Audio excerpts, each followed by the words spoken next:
your information, Yes. you know I'm 90 years old. Yes. And I just ran from the 10th to the 12th, 3 days. Uh-huh. I ran my last conference. I just did one new one. Wow. And it was called Wurman Shoulders. Woman shoulder. And the speakers who I had were the best I have ever had in any conference in my whole life. Wow. And I paired them, and they were not allowed to talk about their own work. They could only talk about whose shoulders they stood on. Wow. Why did they turn out to be special? Whose ethics, morals, attitude, creativity, whose thought patterns, what book, what group of people, what changed their life? Not what they did, not I just did this building, or I just created this medicine, or I just did so-and-so. Uh-huh. But what was that change in their life, like water changes to ice? What was that change of state, that whole change in them that made them have courage, take risks, be comfortable with failure, all the things that make you special? 3 days. The things that make you special are often not just your talent or your brain. It's your courage, your willingness to fail. It's often the opposite of what you think. So I had these incredible people, the person who founded the Media Lab, the former head of Disney Studios that did Shrek and all those movies, the best cosmetician, the person, Larry Page was there from Google, and Nicholas Negroponte, and Danny Hillis, who invented parallel computation. And all these amazing people were there. And Bjarke Engels, one of the top architects in the world, and Moshe Zofty, another architect, and Stefan Sagmeister, one of the greatest graphic designers in the world. And they were all there talking not of their own work, but of those moments in their life, or that person that gave them courage. Gave them courage, allowed them to fail and succeed. So I just did that, and it was called Wurman Shoulders Weekend. And Wurman Shoulders Weekend. Shoulders Weekend, yes, and it was held here in Miami Beach. Wow, and it was 3 days straight. Yeah, and it was better than I anticipated. So what did you anticipate? I thought it would be okay, but it was better. Of course, it must be better if it's designed like you. Well, it was my last one, and it was nice. How many people showed up? I limited it to 300 people. And full seat. And I had it in a Frank Gehry, the architect Frank Gehry, the one who did the Disney Hall and Bilbao. He has a little small symphony hall that holds 700. But I covered 400 seats, and I just had 300 people. And incredible food. Everything was special. Why did you decide to limit it only to 300? Why the stadium can cover for 700? It was better.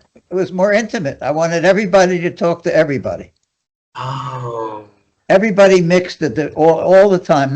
There was no cliques. There was no separate groups. It was not too big. You got to talk to any speaker you wanted during the breaks. Everything was just intimate. Wow. And you say this is your last conference? Absolutely. Why you decided to be your last conference? What if, 2 years later, next year, you decide to do another one? I won't. Nobody asks me to do them. And they're always done at big risk. I don't have a sponsor. I don't have a publisher. I don't work for anybody. Yes. Everything I do because I want to do them. So I take risks every day. I haven't gotten a paycheck in 40 years or 50 years. See, your life, you are a creator. You have been a Well, creator I for a have no, very long time. but no family money, and I was without at 45. How old are you? I am 45. At 45, I had zero. I was bankrupt. I had nothing. I started completely again at 45 with nothing. So 1980s. Huh? Half my age ago. So 1980 is the time that you got broke. You married by that year also. Oh, sure. But I had Yeah. nothing. Wow. So, Richard, this I've always lived there. Now I'm comfortable. I mean, I'm comfortable. this conversation, we want to share your stories indeed. Is that okay if we travel time and share a lot more about your life to many people who listen to the conversation? I don't care, but I don't try. I invited no press. There was no press passes, and there was no press release, no publicity. I don't do any of that. Yeah. And my books, I do not copyright my books. For any of them? No, I don't copyright them, and I don't sell them in bookstores. People have to hear about them, and they get them. I do not try to, the word you might not know in English, proselytize. I don't try to sell myself. I mean, you called me. Yes, it was I me. didn't call you. I know, of course. So,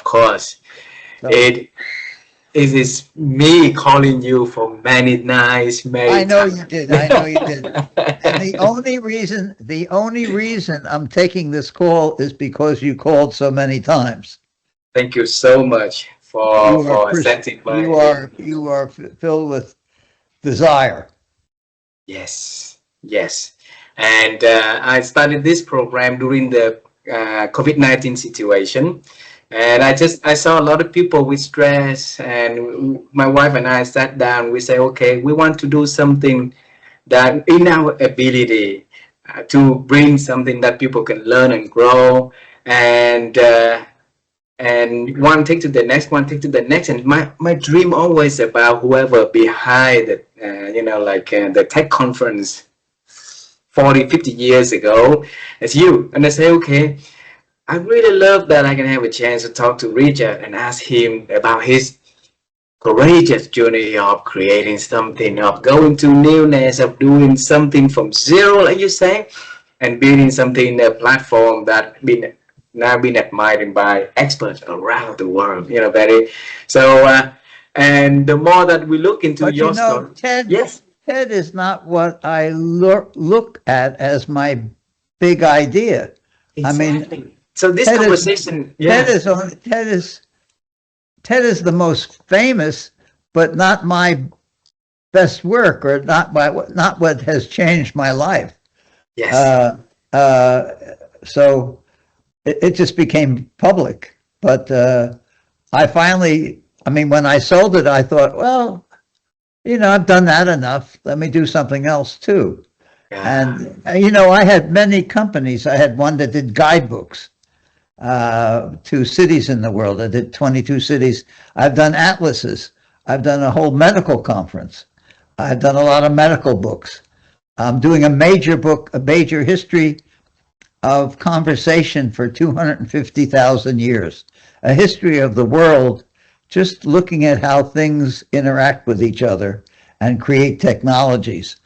But it's a history for 250,000 years before Homo sapiens, of how trees talk to each other, and people eventually talk to each other, and people talk to their animals, and they create technologies that talk to each other, that things talk to each other.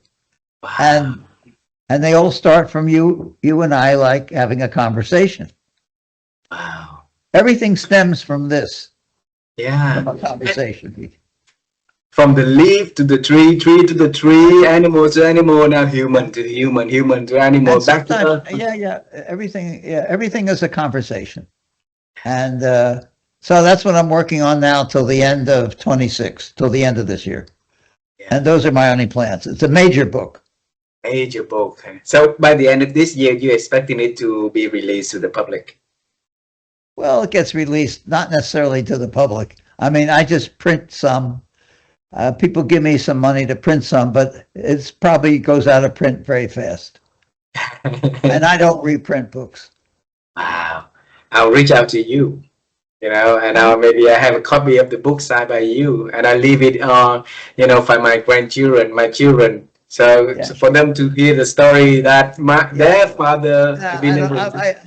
I think I am, when I do it, I don't think of you or your children. I think of just solving my puzzle. Mm. And if other people find it interesting, okay. But it's not my goal. Yeah. My goal is not to sell books. And in fact, I sell very few books. I give them away usually. People pay the printing bill, so I don't have that. I do it for nothing. I'm an old man. I don't need any money. I can't do anything with the money. So I have a nice car. I have a nice house, a nice wife, nice grandchildren, nice children. That's all I need. I have no needs. You always pursue something that deeply desire inside of you.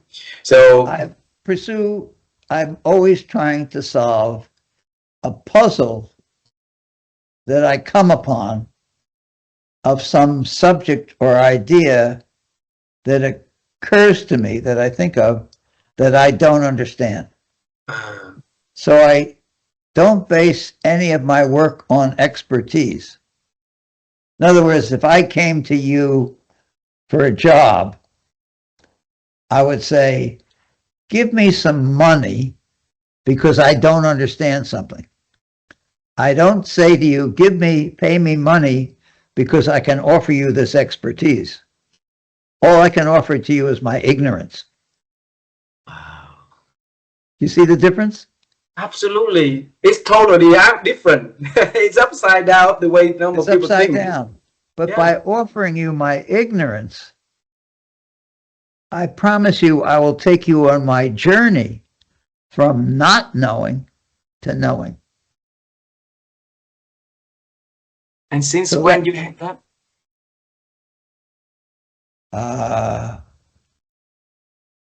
Since when is that? Oh, yeah, since when you have that mentality, that way of thinking? Oh, 70, 80 years ago. 70, 80 years ago. Always. I always knew I was ignorant.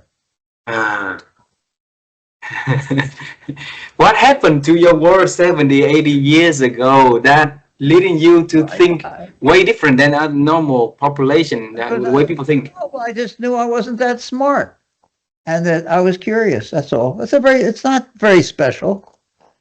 Don't you know you're stupid? You become an actor to make it look like you're smart. Mm. Actors aren't smart. They say the words of smart people. Other people write. The person who is a character in a Shakespeare play did not write those words. He acts them. We're all stupid. So there's always, I know almost everybody I know is smarter than I am. So, but I'm more curious than they are. And I better understand my stupidity. How did you do that? I just do that. I'm honest with myself.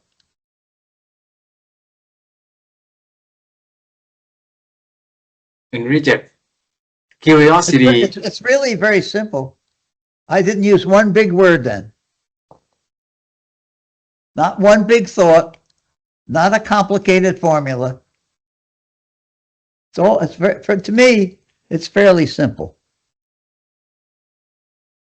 When you say that you are interested in solving the puzzle, an idea that came up that you yet understand about it. Well, the puzzle is always is the lack of understanding the pattern of understanding. Hmm. Understanding any subject is like making a quilt, sewing pieces of cloth together, finding the threads, the connection. And so, but that's hard to find sometimes. And you make mistakes of what's the way in. How do you, if you have a big square, high, 4 sides of bricks, of concrete, the puzzle is to find the front door. How to enter in. And that's hard to find. Sometimes you can't find it. But that doesn't mean you stop trying to find it. So where did you find the resiliences to pursue that ignorance, the word you said, ignorance, to figure out?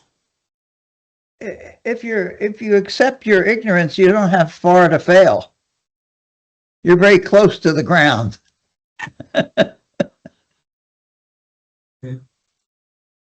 You're not toppling over from a statue on a tall pillar. Boom! You're just down here.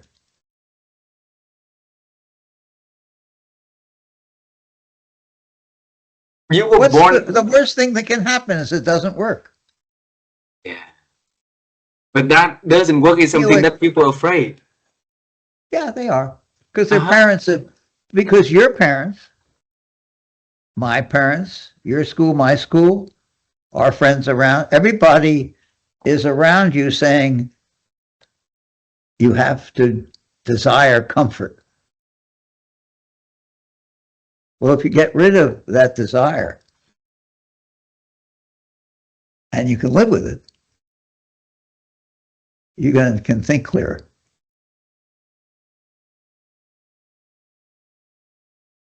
When you speak about, when you share about, get rid of it and still can live with that, what did you do?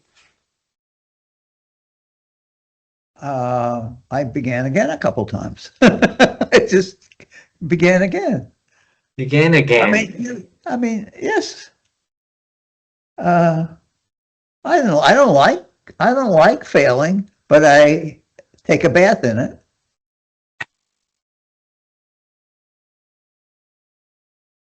I don't really love soap, but I use it. No, it's not a big deal. I don't think it's a big deal. If you think it's a big deal, it's a big deal, but I don't think it's a big deal. Because you don't think it's a big deal, right? Yeah. All we know is what's in there. I don't know what's in your head. I have no idea what you're thinking now. But you have no idea what I'm thinking. But we're pretending we do. I don't pretend I do. I accept that I don't know what you're thinking.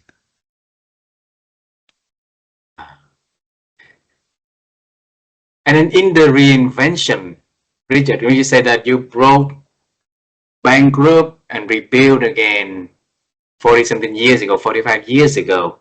So, but I've always been at the edge of failure. I'm always, everything I do, the first TED conference, I failed. I lost money. It was a good meeting, but I lost money. I didn't think I'd do it again. Then I decided to do it again. Then it was interesting, and I was learning each time. And then I did it. I did not do it every year trying to make it better. I tried to begin again every year. So go to TED Con. When I sold TED, they then did them the same every year. But I didn't do them the same. Sometimes I started the program 15 minutes before anybody got in the audience. You did? And people would come in and the program would be going on. Everybody was late.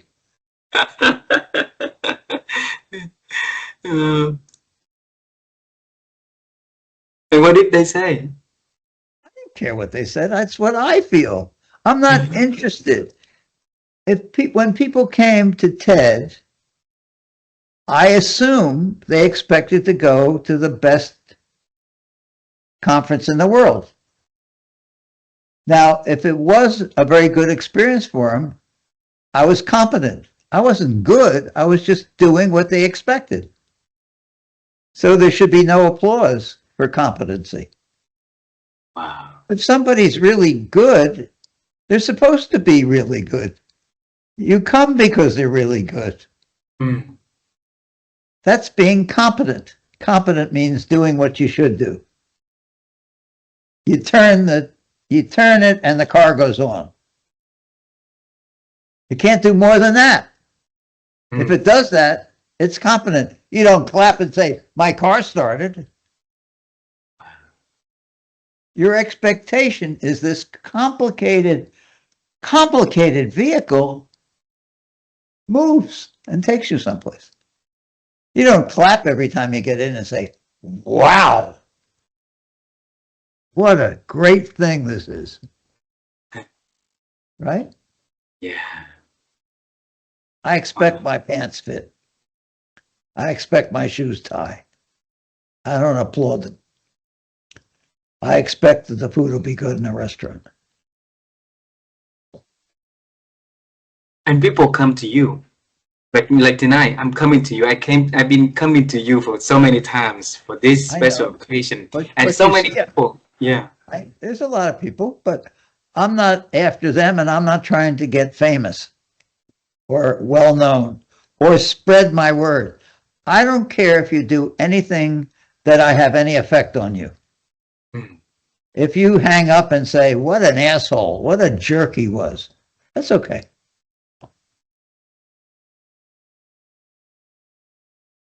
I came into the world that way, and I'll leave the world that way. So who's in the family are you having similar trait, your father or your mom? Neither. Neither. They lived through the Great Depression in America in 1929-30, and so they were very risk adverse. They didn't take any risks. We were comfortable. He made a living, and he said, "Don't do what I did." Your father says so. Yeah. Don't go into the business I did. Don't do what you think you would like to do, and it shouldn't be just to make money. Just do what would be interesting for you. And so I've had an interesting life. What age did he? At what age did he tell you that? 11. 11. 80 years ago. Yeah. Okay, bring me to that occasion. That maybe that room or outside of your house, anywhere that he talked to you about. We were in the basement talking, and he said he was a cigar maker. He made cigars. He said, "I know my father made cigars. His father, my grandfather, and his brother, and the family always were in the cigar business." He said, "Do what makes you that's interesting." That was all. That was a simple conversation. I loved him very much, and I thought I would never be as smart as he is. I thought that. I'm actually smarter than he was. But I also probably smart is another way of saying that I take risks. Because he also encouraged you to do that. He didn't discourage me. He did not discourage you. Wow. 11 years old, and he says something is extremely big. And during that time, the war back then was like hell. 1940 something is like the World War II, right? There's so many things that affecting that 11 years old. I remember. I was born in 1935, so I remember talking with my father when the headline in the newspaper was the Japanese bombing Pearl Harbor. Uh-huh. 1941. And I remember as far back as 39, the World's Fair in New York City. That's as far back as I have clear memory.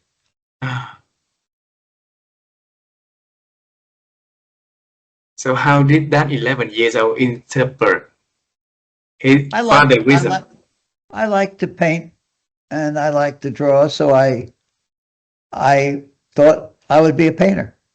And so I did that and I did fine for a while. In school I did that. I don't know, it's a long story, but most of my early focus was on visual things. I don't know how to type. I don't use a computer well. I couldn't get into the program this morning. My assistant had to come and put me into the Microsoft program because I use the other. I use just Zoom, but she got me in. I can't type. I don't spell very well. I've done 100 books plus, but they're all dictated and transcribed. I don't write. I don't take notes. I just walk around with my head on my shoulders. And that walks around with your head on your shoulder has given you the gift to see things other people don't see. You saw, yeah, Perhaps, just but I don't know. But I don't know what other people are thinking, so I don't really know what they see. You just assume they don't see them. They might see them, but just don't act upon them. perhaps could be, but if Yeah, there's so many I news, don't think I see. You know, I give myself permission to see, but I don't know what you do. I don't know who you are, sir, I'm and you nobody. don't know who, and you don't know who I am. We barely know ourselves. Yeah. If we really don't know ourselves, how can we have the arrogance of saying we know other people? So at this 90 years old of Richard, do you know yourself by now?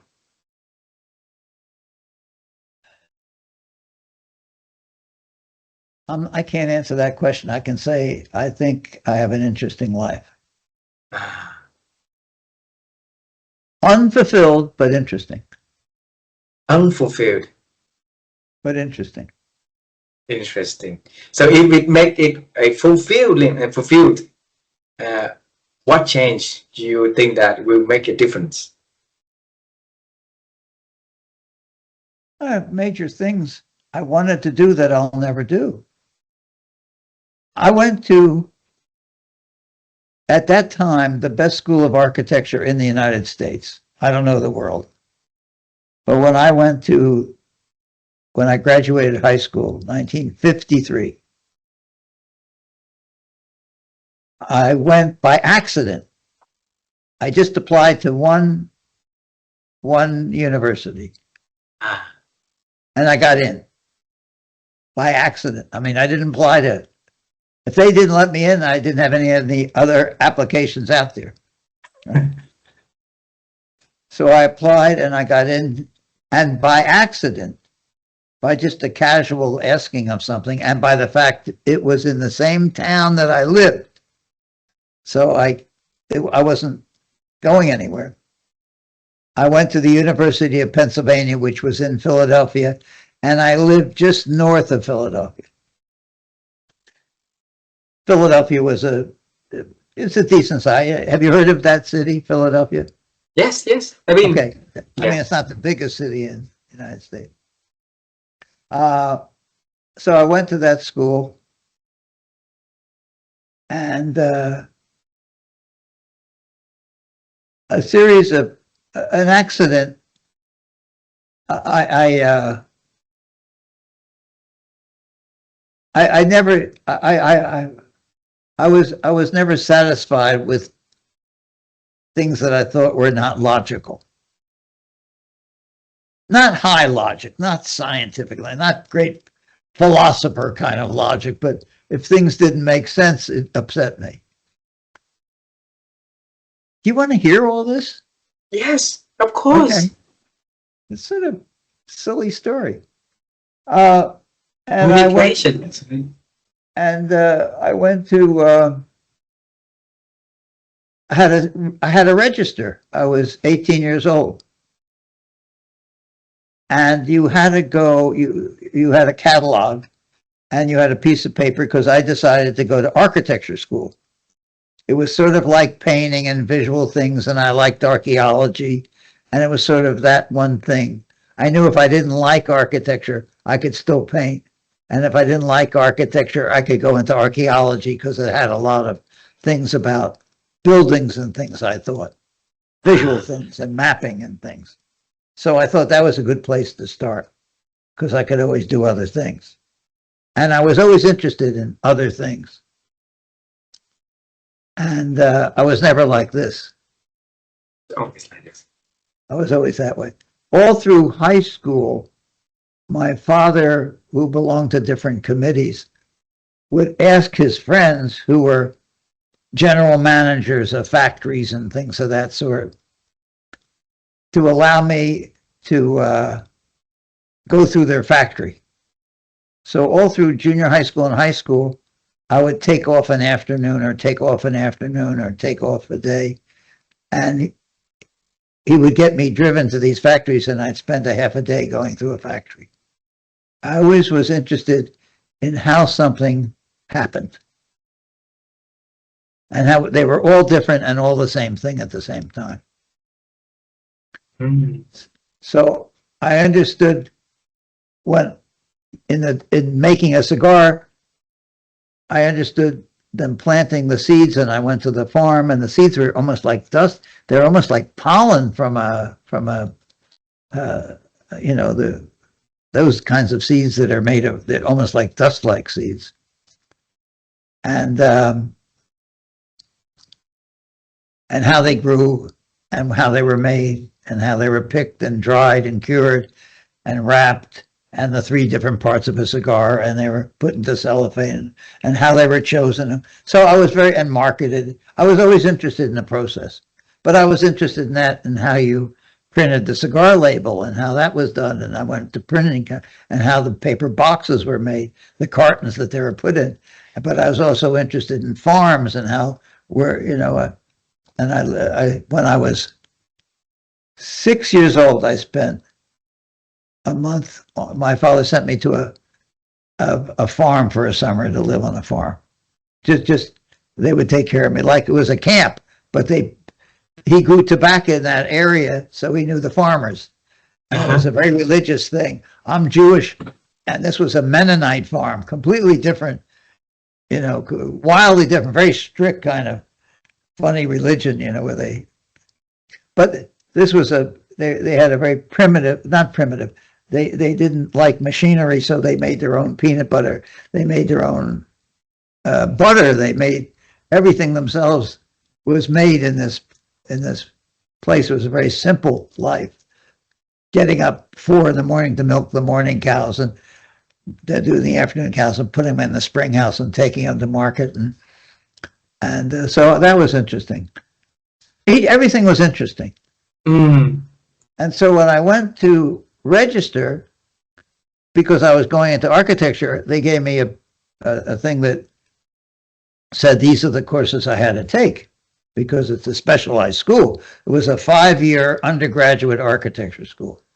That's the way it was then. It's since changed to a different program of you get your bachelor's degree in different things and then go to 3-year graduate school. But it was different then.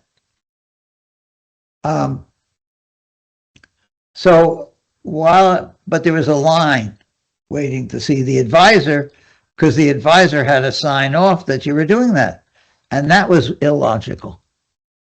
You've given me this sheet of paper telling me what I had to do, but then I had to stand in line to wait for somebody. Since I was there, I had agreed to it already.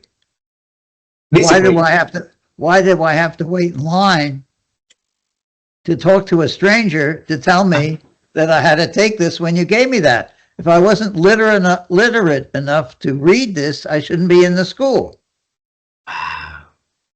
So I didn't stay in line, and I went to the head of the school, the dean.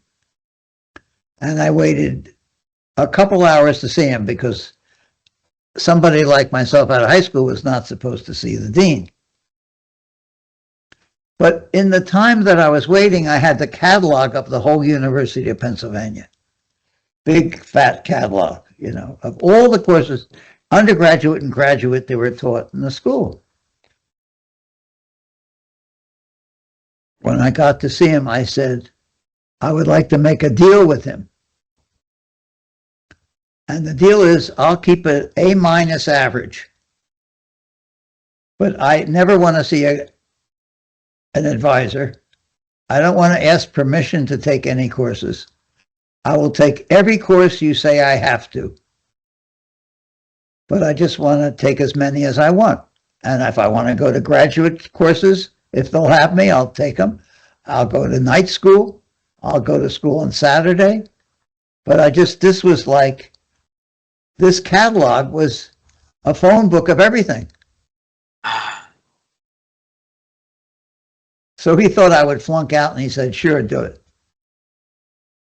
Because I didn't know that half of the class flunked out the first year. It was a very hard school, and half of them didn't make it. It started when I first went there with 60 people, and I think in the end it was about 8 people graduated. Oh my God. I didn't know that. I also was not well kept. I had I didn't have a whole beard, but I wore funny clothes and old clothes and used clothes and boots. I wasn't pretty. I'm not pretty now, but you know what I mean, not pretty. So he thought I would disappear because Penn is a fancy school.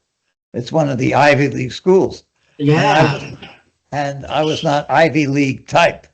Right? And he was very fancy with a tie and a stiff collar and very much that way, right? I don't own a suit or a tie now. I wear pajamas most of the time, slippers on the weekend.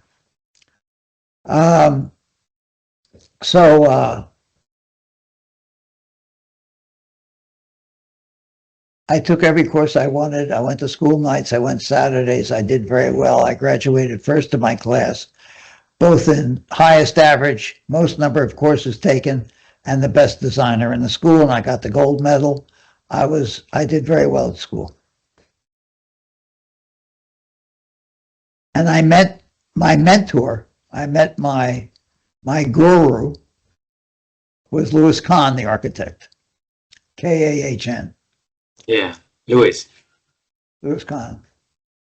Eventually, a few years after I met him, a few years after I graduated, very few years after I graduated,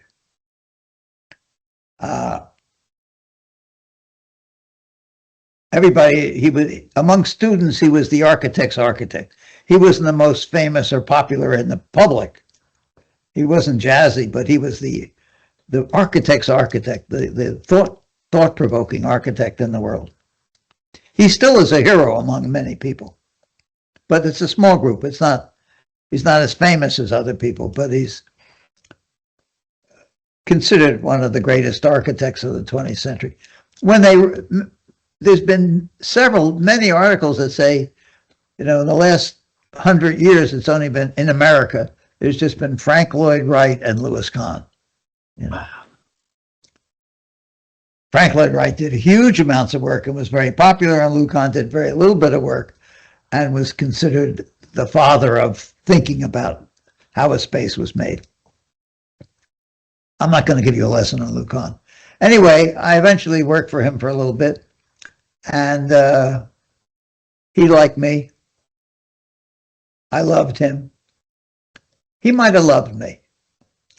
Anyway, when he had been asked to do, people wanted to do books on him, and he had said, no. And at 25 or 6, I said, Lou, can I do a book on you? I had never done a book before. See, there's my ignorance. I have never done a book before. Yes. I said, can I do a book on you? And I don't want to use any final drawings or photos of your buildings. I want to do a book of your sketches that shows your process. and the words you have about architecture. That has meaning to me. And he said, yes. So I did the first book published on Louis Kahn, and it was very good and became his favorite book. And that's my life began again. So several times my life has begun. But I also have this background of being interested in everything. So I took courses on how to make a Japanese sword, on inside painted snuff bottles, on an inner Asian technology and ethnology, on the Inuits, a lot of archaeology courses in painting and sculpture and architecture and history, and the history of astronomy and physics. And I just took courses all over the place. And so I was always interested in the convergence of things. And what is TED but the convergence of things? That's all TED is. That's all it is. It's if you take a piece of blotter paper to blot ink, and it shows up in the reverse here, that's what TED was. It just was across subjects. So I could have a comedian and a juggler and an animal act and a physicist. Right? And Yo-Yo Ma playing the cello. And that's been my life. Now, that whole came from the fact that I graduated first in my class. I wanted to be a great architect, and so many other things detracted from it. I got interested in so many other things that I never had a big architectural practice. I practiced architecture. I did some buildings. I got a lot of publicity on it. I was national chairman of the AIA convention in the American Institute of Architects National Convention in the bicentennial year with 5,000 people there in '76, a long time ago. So I wasn't that old. But I have a hole in my stomach because I didn't do great at that. I didn't do great at painting. I didn't do great at sculpture. I've had a whole museum here do my paintings and sculpture. You don't even know that I do paintings and sculpture. But I had a big museum show down here, took over a whole museum. I've done a lot of things, but I've never done anything really very well. I just have done a lot of things. So the idea of having people to come into that intersection that you created, I didn't care about people coming. I came. You came first. The conference was for me. It was not for the audience. The audience was part of making it a good conference, the energy, but I didn't do it for them. Their coming made it better for me. It's all about me. No, because I can't do it for you because I don't know you. You as you represent everybody else. Since I don't know what you're thinking, I don't know what he's thinking, she's thinking, he's thinking, he's thinking, she's thinking. I don't know what you're thinking, so I can't do something for you. I can do something that makes my experience clearer and better. And I intellectually know that you will probably enjoy it. You use yourself as a baseline for reference. Because I can't please you. I don't know who you are. If you cannot please yourself, then you know that it's not going to please someone else. No, right? I don't even know anything. If I can't please myself, why do it? Right? Yeah. So what I'm talking about, every single thing I said then was logical. It will take me at least a week to make sense of a piece of it. But I guarantee with you, I will listen to this conversation. No, I'm sorry, you're being wrong. You understand it right now. You absolutely understand it. It is not hard to understand. You can't live your life that way because all the pressures are to be polite, to serve others, to be compassionate, to care about others, to do things for others, to get other people to support you, to buy your book, to buy your services, to buy your automobile, to buy everything from you, so you want to please them. I didn't do any of that. Yeah. But it turned out okay. I think what you just share is something that I understand. I think a lot of people also want to live the life like that. They can't. Yes. No, they want, their choice is, oh, they're going to choose comfort. Yeah. So how could you do? And I understand that. I have when I bought my last car, I was driving. Well, I know that the most expensive car that you can buy that's out of a showroom, not handmade, or a sports car or a race car or something like that, those things. But the most car you can buy that has any practicality would be a Rolls Royce, right? The next best, which is actually, I think, is nicer looking than the Rolls Royce and much faster, is a Bentley. Mm-hmm. But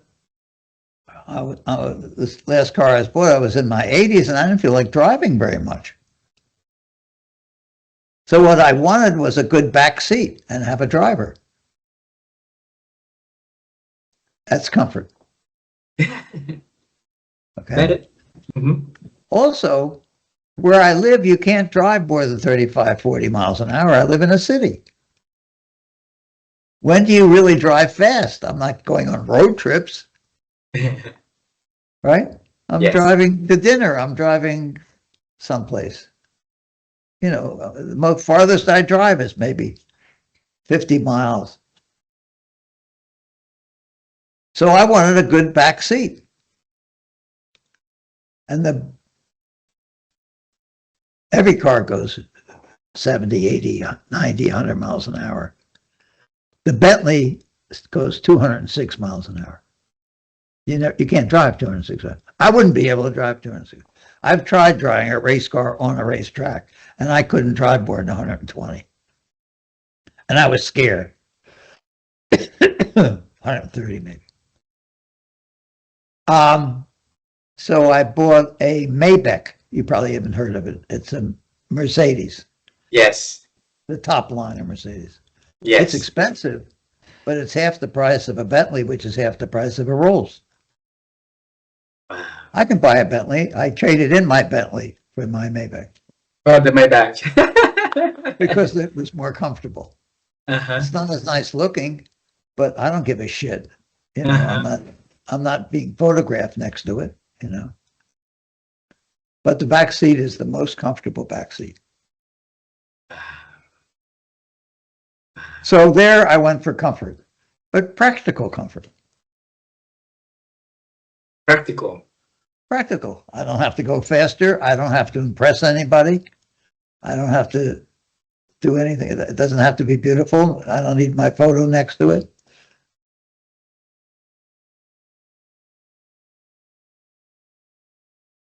What? Now that's somebody telling a story who's rich. They can make those choices. But in that story is also everything.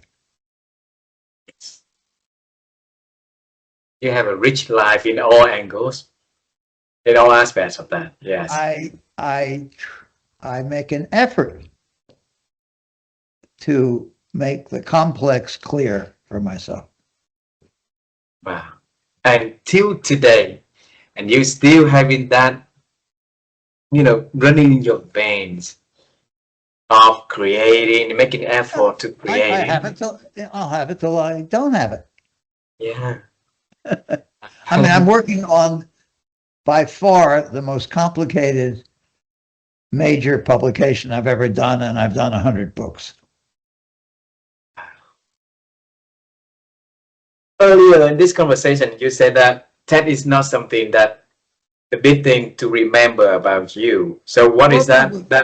It's not what I'm going to remember about me. It's not what I reference. I know other people do because it became public, but I didn't try to make it public. It became much more famous. It was pretty well known. I did it for 20 years and then sold it. It was pretty well known when I sold it. People knew it, and but they didn't know it through the press. I didn't do any, as I told you, there was no press passes. There was no press release. I didn't announce who the speakers were. It was sold out a year in advance. There was no internet, so there was no social media telling people that it was wonderful. Everybody knew it was. Wow. Virally. So what did you do differently where you did not advertise, you do not do any media, anything, and everything was sold out in 1 year in advance? This your name on the line that people believe that they're gonna have experience, a good one, for them to. I did good work. Exactly. I just made it better than expectation. I pleased myself. I did the conference I'd like to go to.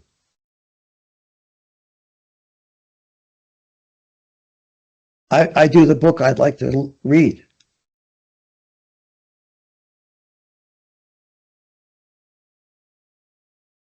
Like I said earlier, you use you as a reference, how you feel as a reference, how you think. I do that because I can't figure out any other way to do it that makes sense. Okay, if you want to test out AI, what do?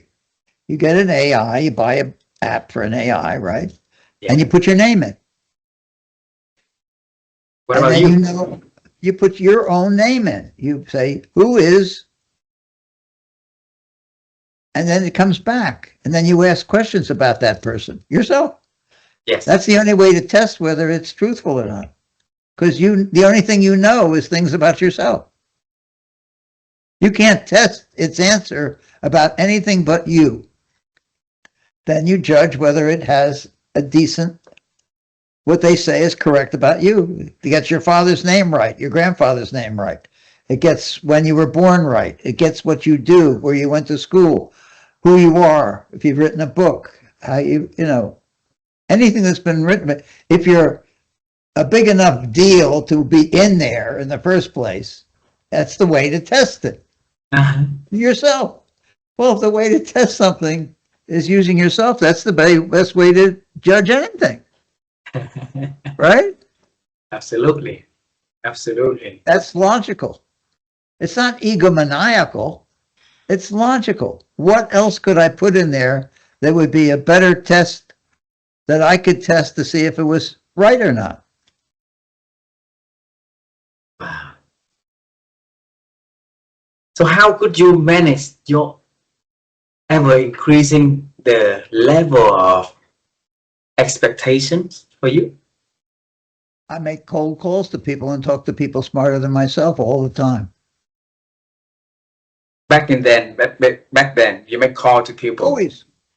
And what did you talk to them? I talked to them about what I was thinking. I said, I'm calling you. You don't know who I am, but you have the power because you can hang up anytime you want. But if you're interested, call me back in a week and a half.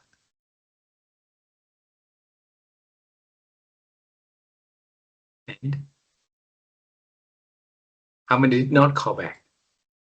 Probably most. But what happened to those callbacks? But you don't need many.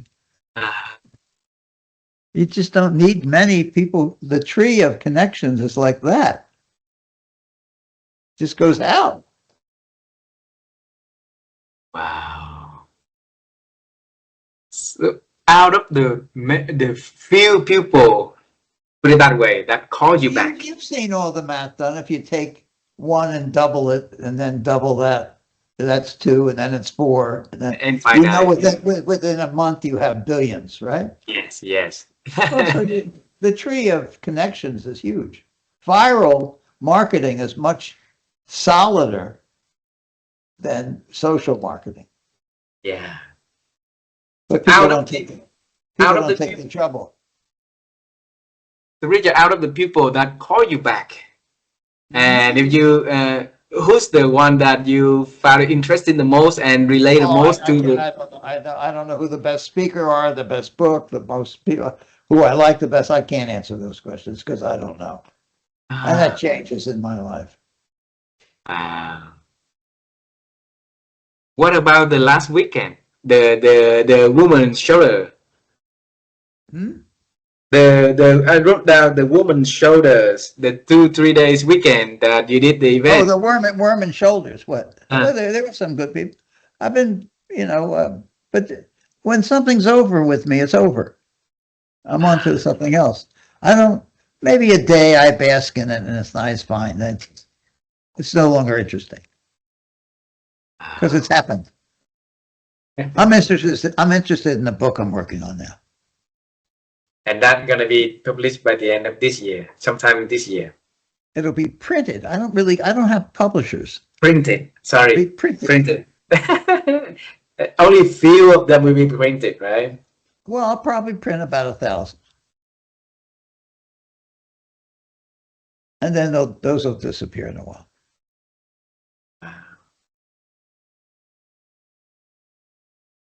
Have you been to Vietnam? Hmm? Have you been Have to I- Vietnam? To where? Vietnam, where I live, Vietnam. Oh, Vietnam. Okay, you Yeah. said it so fast, I didn't hear what it was. Vietnam.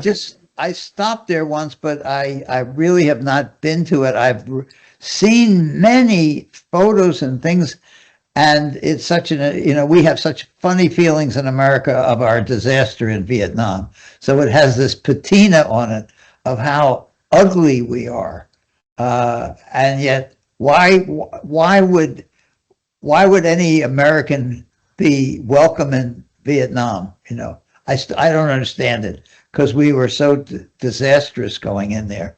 It seemed that in my formative years, it was a disaster. It was going to pull apart America as well as kill tens of thousands, hundreds of thousands of innocent and semi-innocent and all kinds of people in Vietnam. And who are we to do that? I grew up in a very separated America when you were at my age, formative age, and many of people I knew were going to Canada to avoid the draft because they didn't believe in the war. And now I see it's flourishing and it's beautiful. And people go there for vacations and they say it's one of the most beautiful countries and some of the best food in the whole world is served in Vietnam. People rave about Vietnam. And our country is a wreck right now because we have this very, very fascistic, right-wing, horrible president, which is a disaster. And I don't understand. He consumes the conversation of every logical person. They just can't get off of the subject of how much they dislike him. But he's in office. So my ideas, my political ideas, and my ideas of where you can go and how you feel about places is strange. My favorite,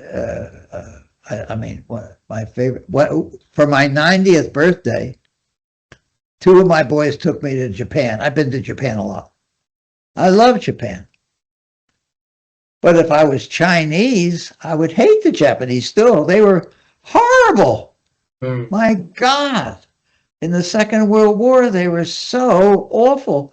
And that gets smoothed over because the Germans were perhaps worse. Or maybe they both were the same worse, But we smooth over one and not the other, right? Yeah. We instantly, because MacArthur wanted to become king of Japan, we made Japan whole again very fast. I think down deep the Japanese don't like us still. I think we're the smelly people with big noses, all people from America. And yet I've done a guidebook to Tokyo. I did a conference in Kobe. I worked for NTT. I had an exhibit of my work in a whole museum there on the 30th anniversary of Axis Galleries in Roppongi. I love Japan. I think it's mystical. I love the culture. I love the national treasures. I love the fact that everything they take as their own, half of it was stolen from China originally anyway. And their language looks like Chinese, and it's completely different. And it was just crazy things. I love that part of the world. But I haven't been to Vietnam. I've been more to Japan, and I've been to Taiwan. And I love India. My wife doesn't like going there because it's so hard. When she went, it was so hard to travel because if you didn't speak the language, you couldn't take a step. You couldn't drive a car. You couldn't read a sign. And when I first went to Japan, women were in kimonos. Years ago. A long time ago, but they were in kimonos everywhere. There was no woman in anything but kimonos. Wow. And it's like a different world now. I mean, if you look at some photographs, let's see, I was first in Japan in, what year was it? How old was I? It's probably maybe if you take 55 years ago or something like that. You still have those photos? No, I'm just saying if you see photos from Tokyo or any of these cities 60 years ago, women were in kimonos. And now it's anything but that, right? It's probably the trendiest place, or maybe Vietnam is trendier. I don't know. But that's the trendy parts of the world. Yeah. And I love India, but India, of all the countries in the world, the smells are more smelly. The colors are more lavish. The rich are richer. The poor are poor. It's a country of extremes and absolute amazing country. But it's hard to travel there. I spent a good bit of time in sort of India too. Not so much time in China. I've been to China only a couple times. And I've only been there really as a tourist. I've been there for a couple of weeks, nice couple of weeks, not on a tour, but my own tour was a tourist tour. It was going to Beijing, the Great Wall and the Summer Palace and the soldiers and Shanghai and a couple little cities outside of Shanghai. A 3-week trip, highlight kind of things. And there's so much else. So I don't know China. But even those highlights were quite astonishing. And that country obviously will be the dominant country in the world. Maybe before I die or just after I die. Clearly the dominant country. For all their failings, their successes are so successful, they'll probably dominate. Yeah. Mr. Richard, if you, how a normal day of yours look like? I'm just curious to know. That's so funny. It's an interesting question. I don't have a normal day. And my days, the normal day in the last few months have been extremely stressful because I was running a conference. And I have no infrastructure like I used to, and no office like I used to. And so I depended on some other people who they never did it well enough, and they didn't, and I wasn't funded. And I went through the last 6-8 months of great stress. So during that period, that was my normal. Then the conference is over only a couple of weeks. Now my normal is I watch in the afternoon. I try to watch a lot of documentaries on Netflix. I do that. I plow around Facebook and try to look up things. and research things on perplexity on one of the AIs. I write some little thoughts in my head, and I call my archivist who's in Michigan, and 2 times a week I'll have a call with him, I think today, or I'll tell you when, I don't know when. I keep my calendar here, so. Is that Dan? Huh? Is that Dan? Dan. Oh, so Yeah, you know, that's right, you know Dan. So Yeah, Dan takes care of things for me, but he lives, 1,000 miles away. He lives in Michigan. And so he arranged this because anybody that writes me something, I don't know what to do with it, and how to do. So Dan helps me. And he's my archivist, and all my papers, all my photographs, all the tapes of all my conferences, everything I just send to him. He has it in cartons. He has my archives, and I've told him he can write. He wanted to write a book on me, a biography. So I talk to him probably 3 hours every week, and he on Zoom, he records it and has it automatically transcribed. So he has thousands of papers, every story I can tell him, which has been extremely helpful to me because I've relived my life, not chronologically, but bits at a time that I think of, here and there. And something makes me think of something here and makes me think. So, but he has it, and he gets the dates on it. So somehow we can, through AI, get it chronological if he wants. And I said he can start on it when I die, or when I'm near death, he can start it. And he can write the book on me, but I don't want to see it or help him. And, or read it, because I know it. It's like reading what I said. Why do I want to read what I said? It's not logical. And I'm really not interested in how people review it, or whether, I think he'll get his facts right. But I don't care if it's written that well. Just, it'll be between 2 covers. But my average day is every Tuesday. I live in a very nice house.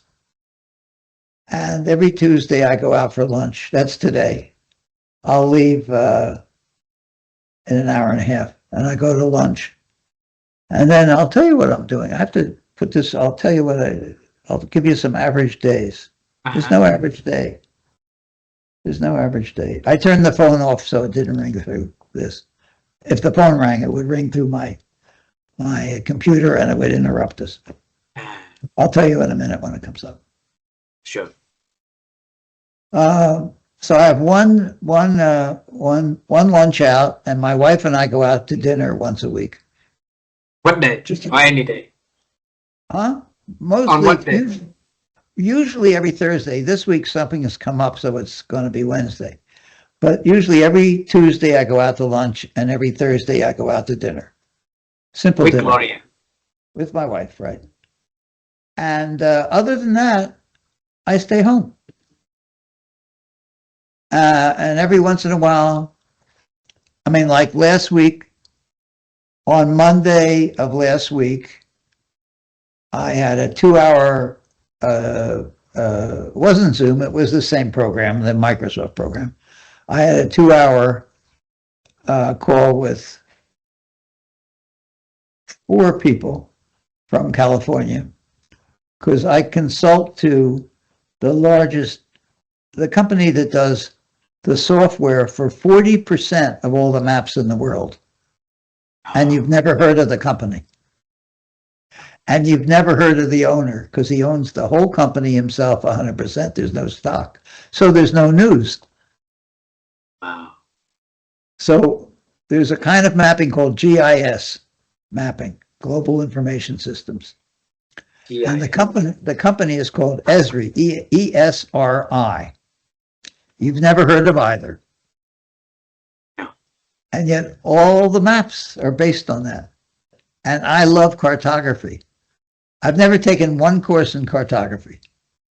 And I'm not good in computers, but I have maps in my head. I think everything I know that everything takes place someplace. And therefore, my way of getting into the front door, the front door that doesn't squeak for me is always a map. It's the way in. A football game takes place someplace. If I have a heart attack, it takes place someplace. That's a map of my body. Yeah. How a company does over a series of years, those bars are a map of their success. So diagrams are maps. My body is a map.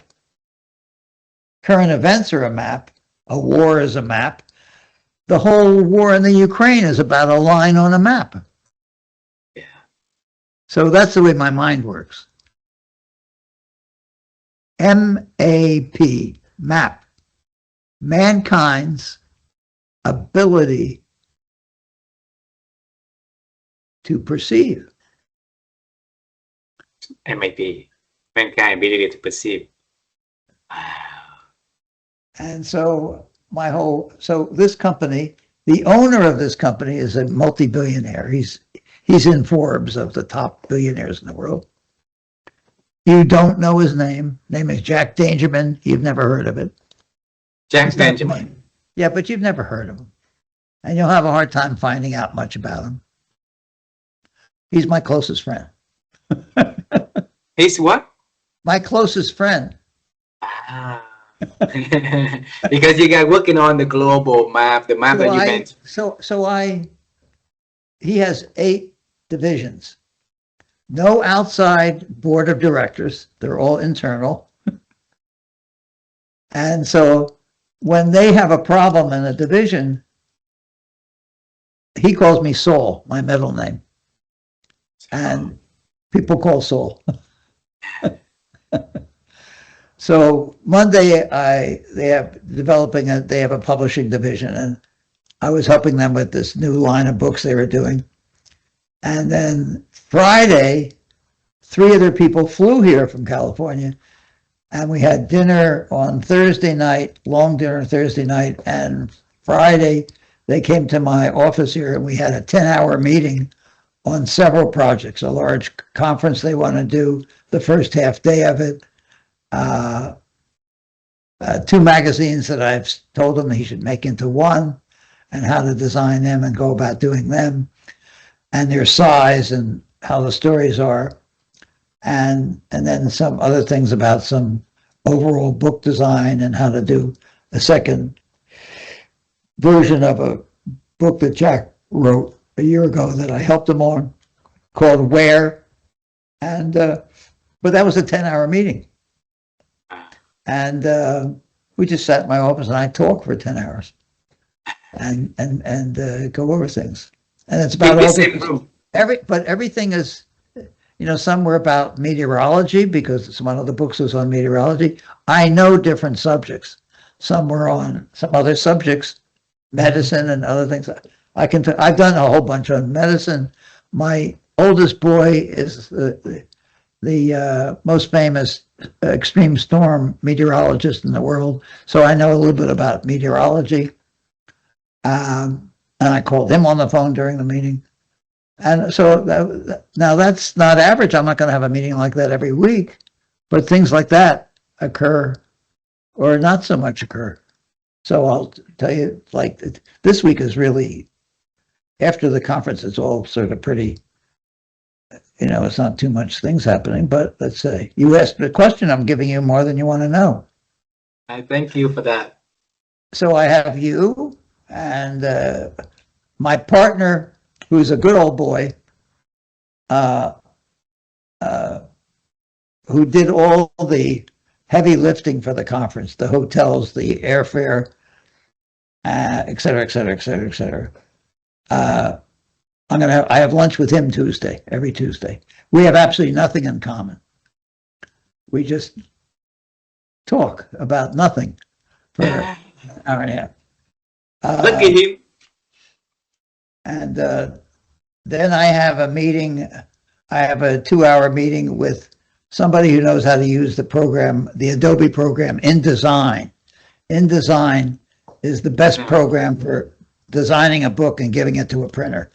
Yeah. So she's going to be working on this new book, and I'm trying to put together a pre-presentation because I'm trying to put together, I have the printing costs taken care of. I want all the marketing and copy costs paid for, and I'm trying to put together Esri with MIT.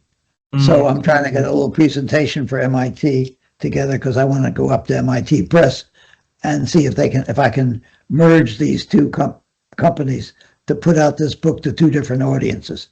So I have a 2-hour meeting with Dan and with Amy, who's going to work on that. And then I'll at the end of that, I'll watch documentaries and have dinner in the kitchen with my wife. And we each make our own dinner because we don't eat the same food. And then we watch Netflix series on Netflix in the kitchen. She and you have been together for how many years? 45 years plus? 45, 46, something like that, yeah.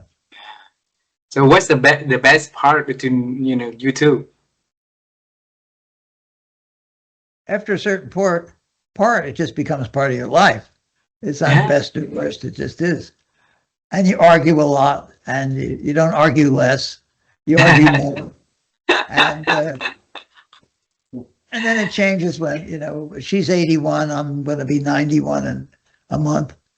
So everything we do or don't do or able to do, but neither one is in a wheelchair or so.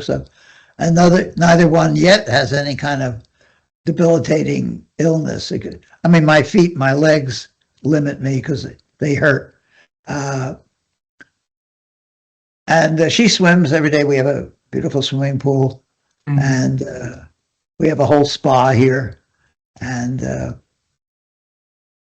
that's about it. Then if I looked at tomorrow, I'm going to be talking to somebody who came to the conference who I hadn't seen in years, who used to work for me, a brilliant guy by the name of Nathan Shedreff. And then at 3, I talked to somebody who's making a documentary film on me. And at 4, on 4 o'clock, I have I have a pedicure on my feet, but we have a spa, so I just go, they come here. Everybody comes here. We have a place. Most of the time, many things for medicine, even somebody comes here and takes my blood for my blood tests once a year or twice a year, that kind of thing. I don't go out much. Like you said earlier, people come to you. You're not coming to people. Then I am going to go out Wednesday for dinner instead of Thursday. And Gloria and I are going to go out and buy a new coffee maker. We've had this one for so many years, and we just decided I wanted to get a new one, just because I feel like getting a new one. So we're going to get a new Nescafe coffee thing. So we're going to go there, and it's in a big shopping center, not too far away. So we'll both be driven over there. We'll go shop. She'll get some stuff or whatever, and then we'll have dinner. There's lots of restaurants in this place. And then we'll come home. And then Thursday, I have another meeting on my book with Amy. Dan. With Dan. Dan. And then Friday is just a half a day for my assistant and my driver. But we also have a big dog, so we take care of that dog. And he goes away for the day to play. He has a play date every half a day every day. So he lives in heaven. He has a very good life. And then that's about it. Then it's the weekend. And this Sunday is Super Bowl. Oh, Super Bowl this Sunday. Wow. So our daughter probably will come over, and our son might fly down from New York, because they usually one of my sons and my daughter and I watch the Super Bowl together. My wife doesn't. And so that might happen Sunday. And then it goes on from there. I don't know what I do the following week or whatever. I know I have to go to Boston sometime to MIT, but I have to talk with Dan about when something might get done. So I have that presentation. And then we're going to go to Milan for a few days and to Florence for a couple of weeks in the end of March and April. Oh. And then we're trying to I want to plan a quick trip to go to Paris and to Cairo. I want to see the Grand Museum in Cairo. So I think we might, we're trying to plan a quick trip to, a couple of weeks or a week and a half to Paris again. We'd like to go to Paris.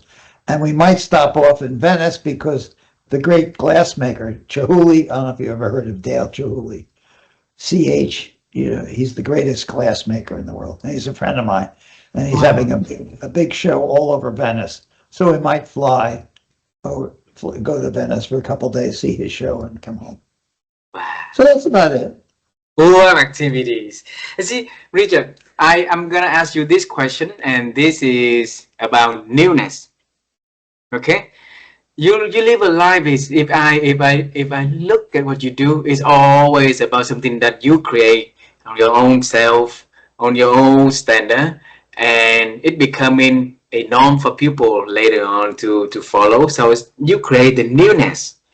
Okay, that's what we see, and or at least that's what I can envision from my little understanding. Maybe I more clearly observe oldness. Oldness. No, maybe I celebrate Socrates. It's not newness. It's clarity. I don't think I do things that are new. Let's just take TED. TED is a convergence of different disciplines. That's what the one house, the beginning of schools were. Everything was taught to everybody. And then each specialty got so big it became its own school.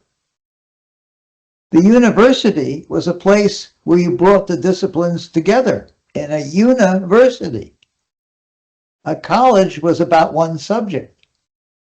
But then if the Department of Medicine and the Department of Law and the Department of Architecture and the Department of Language and the Department of Chemistry got so big, they split away and became their own specialties. All TED was bringing a few of those things together again. Wow. There's nothing new about that. Leonardo did everything. I see. Because everything is the same. Wow. But then people get specialized, and then you call it, then you're an eye, ear, nose, and throat specialist. You're no longer a doctor. You're a foot specialist, a podiatrist. You're a brain surgeon. You're not a surgeon. Specialized on. So all Ted was saying, oh, maybe there's something to be learned by the confluence of different things. Got it. So that's not new. That's old. What else new have I done? Nothing.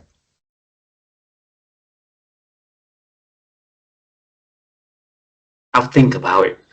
I understand. Yes. I'm soaking it in. People wrote, then they had type that they put together. Then they put type on the end of a piece of metal and they had a typewriter, right? Yes. And now we just talk again. And it all gets up on the screen, typed. We want. We can, I go to bed and I say, Alexa, wake me up at 8 a.m. Alarm set for 8 a.m. Alexa's responding. I didn't know I had one in here. Alexa, no alarm. Turn off the alarm. You were cancel. Okay. I didn't even know I had one in here. I guess I have one here. I don't use it in here. It was by my bed. Anyway, but it also says to me, I'll be happy to wake you at 8 a.m., Richard. Knows who I am. Have a good evening or so, or good sleep. And I say, thank you. And when it wakes me up in the morning, It doesn't do an alarm. It plays some Paganini. Wow, that's wow. Beautiful. So I so that's not new. If I was a French king, that's the way I would be woken up. so your April If I seems to wasn't be a French, busy. if I wasn't a French king and I was a happy farmer, I'd have the birds wake me up. If you travel to Milan and Paris and then Cairo, so you going alone or you going with Dan or with whom? Oh no, with Gloria. Ah, with Gloria.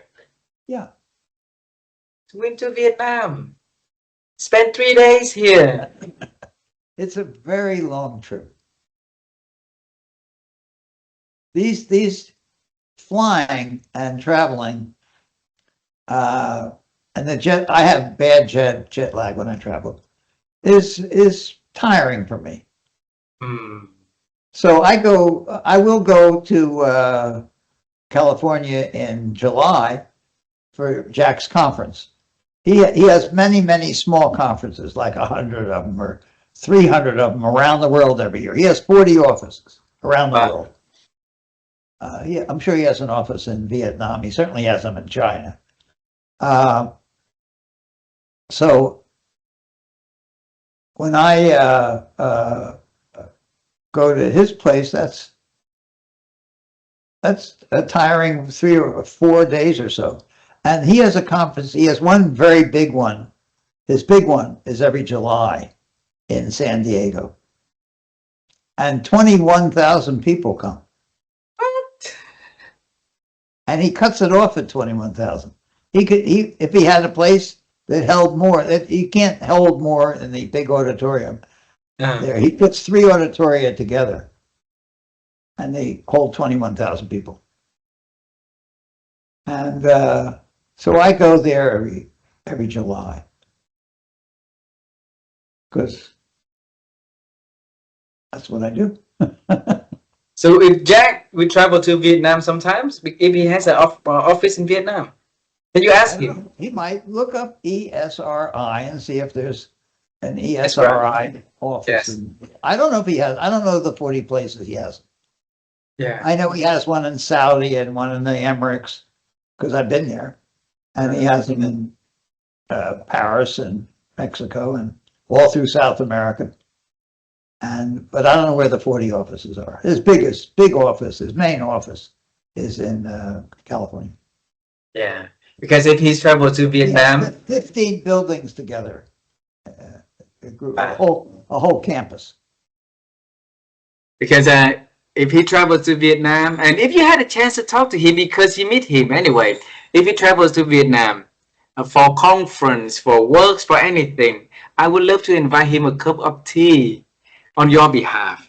Because yeah, so if You will find him disarmingly simple. The conference I just did, he was the first presenter, and I interviewed him. And yeah, he's a good guy. He's 80. He's 81. Are you publishing the conference soon? No, I don't do anything. No, I mean, like, how can I see his interview with you? No, nobody will see it. No, people were not allowed to take photographs or record in the main hall. I had 4 cameras, and I have all In the high definition.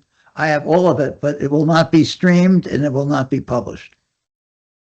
And then Dan will be the one who keep the No. It will not be streamed, nor will the conference before that I held in Jack's auditorium called Intellectual Jazz. That was the conference before, and I held it in Jack's private auditorium, which up until this last one was the best conference I had ever done. Got it. And no, I don't publicize. I don't do anything with it. I do Then this. Then Nobody sees only How many people see 300 who are there? people. That's right. only 300 people will be able to see your conversation with him and make it only one of the kind of experience for everybody who is I there. don't do it. I don't do it to. Got it. I don't do it to make it private and nobody sees it. I just do it. I just do it. I try to. The way to really appreciate what I do is to be there.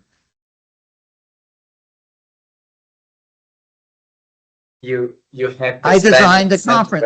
celebrated. The thing I was designing was the conference, which was a live experience. Yeah. I record it just for archival. Yeah. I mean, the way to look at a painting is not in a book of paintings.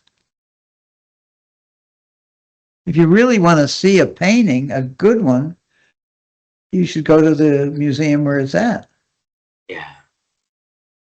Now, you can see it in a book, and I have lots of books of paintings, but it's several steps away from, because I look at it, and no matter what it tells me, I don't know how big it is.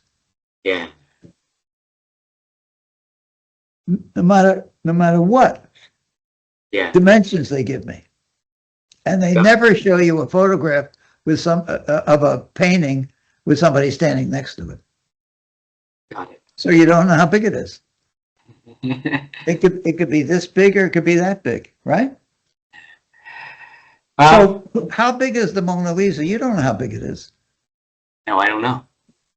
You just- Until I can go to the museum and see the one, right? Correct. Correct. I understand. Wow. And that makes the people who join the conference have that unique experience no one else gonna have, except the three of them. I guess so. I don't do it for that reason. Yeah. And Richard, I really appreciate that you spend your hours with me, and you're too nice. It's very nice to have me, off the stress gone, and I have a very one-on-one conversation with you. I enjoy, and I know that If two people were there, you and a friend, or you and somebody else, the conversation would be completely different. yes, Now, just think of that. Just one person added, and everything we said would have been different.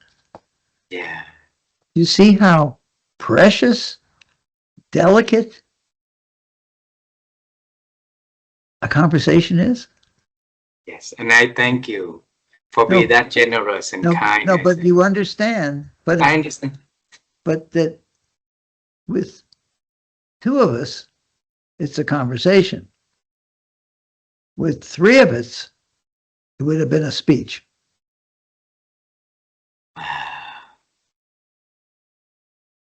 You make me feel special. Thank you, Richard. You understand? Do you see how simple things are? I didn't say anything fancy then. Yeah. Please. But you see in everything is everything. And anything is everything. If you really go down and understand what we just did, what just happened, what this little thing is, why is this corner rounded on the machine? If you just look at everything, it can become, any one little thing can become everything. And it touches and connects with everything. So you could live your whole life in one room. We love you. Thank you. Thank you so much for all the wisdom you shared today. And tell Gloria that we say hello to her. Enjoy the Sunday Super Bowl. And I'll email you before the Super Bowl, ask you which team are you picking. Okay? I would like the Patriots to win. I'm sorry? I would like the team from New England, the Boston New England team, the Patriots. I would like them to win. And they're up against the team from Seattle. Seahawks. Seattle. Oh, I'm from Seattle. Yeah. Yeah. Okay. Yeah. Wow. But I think it'll be an okay game. I think it'll be interesting. It's fun to watch that. It goes on at about 5:30 in the evening, in the afternoon, late, because they take it. It's like a 5-hour program. Yeah. And, then and write, the best part. and write a note to Dan and give me a grade on how well our conversation went. I love you for that. You have to tell Dan that it was, it was what you expected. It was not what you expected. It was worse. He didn't really answer questions. He just talked. He did answer questions. I didn't learn anything, but it reassured me that he was alive, and whatever you want to say. Okay, I would definitely do that. And if you see Jack, your friend, okay? I will talk with him maybe the next couple days, but I won't see him until July. Yeah, if you talk to him, I will tell him that if he would, I'll see if he has an office no, you tell him about our conversation, about a new friend from Vietnam that have the privilege to talk to you. Look up online, look up something called Urban Observatory. Urban Observatory, yes. Write that down, Urban Observatory. I got it, yes. And put ESRI. And my name, Wurman. And you'll see a very, very deep website. That's one of my projects I did with him. Beautiful. I would take a look at right after this. Where I took 50 cities, made their maps to the same scale, and dropped under them. You could look at any 3 at one time, and they all went to the same scale. And then you could pick any one of 30 different layers of information about population or land use or crime or whatever you wanted. And that went up on all 3, and you could see them at the same scale. And you could go in and out in them, and they all went in and out and change size or detail. And it was a way of doing comparative information of cities in the world. And we did about 80 of them. Wow. You and Jack, you and his team. I had a team there, yeah. Absolutely, absolutely. I will search for it. Urban Observatory under the name Wurman and Esri, right? And then I will look for it right after this. Urban Observatory should get you. www, whatever it is up there. Okay, bye-bye. Thank you very much. Thank you very much. Bye-bye.